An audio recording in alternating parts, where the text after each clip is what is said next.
নমস্কার, sports news আপনাদের স্বাগত। আমার সঙ্গে আছেন অলোক মুখার্জি। অলোক দা, ব্যাক টু ব্যাক দুটো ডার্বি জিতলো ইস্টবেঙ্গল 5 বছর পর। হ্যাঁ, দারুণ খেলেছে, বিশেষ করে প্রথমবদ্ধ নতুন দল মিগুয়েল সলক্রেস্পো দারুণ খেললো। কেভিন সিপলে গোল লাইন সেভ করেছে, জেমিকে নড়তে দেয়নি। এবং আমাদের যেটা একটা দুটো সাইড ব্যাকের দুর্বলতা ছিল, কিন্তু দুটো সাইড ব্যাক কিন্তু চমৎকার খেলেছে।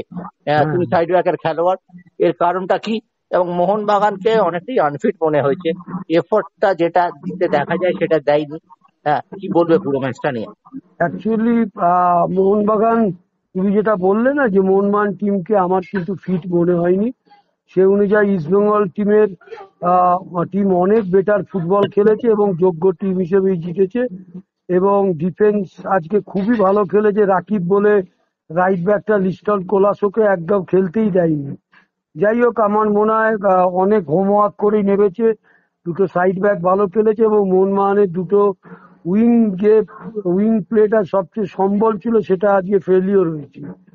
এবং স্টপারও ভুল খেলেছি। তোমার ওই অ্যালফ্রেড নাকি যাকে বসিয়ে দিল।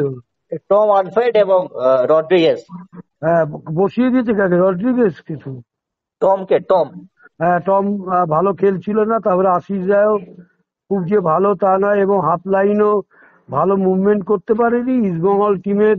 তোমার 10 নম্বর ছেলেটা এবং 8 নম্বর মিগেল মিগেল মিগুয়েল। বলে দারুণ খেলেছি, দারুণ ফুটবল খেলেছি।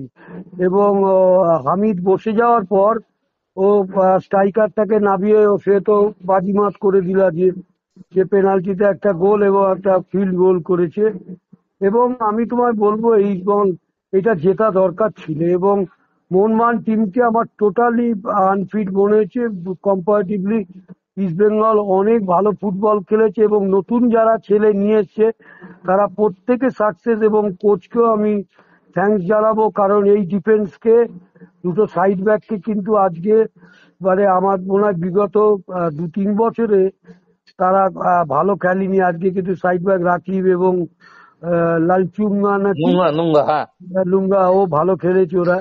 এবং দুটো স্টপার 6 নম্বর ছেলেটার নাম আমি জানি না। এবং কেভিন সিবলে। হ্যাঁ, খুব ভালো খেলেছে এবং গোল লাইন সেভ করেছে একটা। হ্যাঁ, গোল লাইন সেভ করেছে। আমি মাইনুটলি খেলা দেখেছি, তাতে ইস্টবেঙ্গল আজকে যোগ্য টিম হিসেবেই জিতেছে। এবং এই এই জেতাটা ইস্টবেঙ্গলের দরকার ছিল।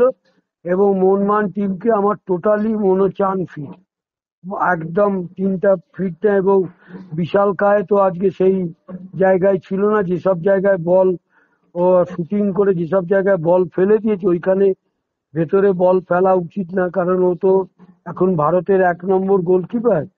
সেই অনুযায়ী ও খেলতে পারিনি আজকে। একটা বল ওদের একটা বল পোস্টেও লেগেছিল, উপরে বার পোস্টের উপরে লেগেছিল। যাই হোক, মোহনবাগান আজকে সেই খেলা খেলতে পারেনি এবং যোগ্য টিম হিসেবেই ইস্টবেঙ্গল জিতেছে। আমার মনে হয় এই টিমটা ঠিক করে আর একটু রিজার্ভ বেঞ্চ যদি ঠিক আনে এই টিমটা কিন্তু অনেক টিমকেই হারাবার ক্ষমতা থাকবে আমার মনে হয়।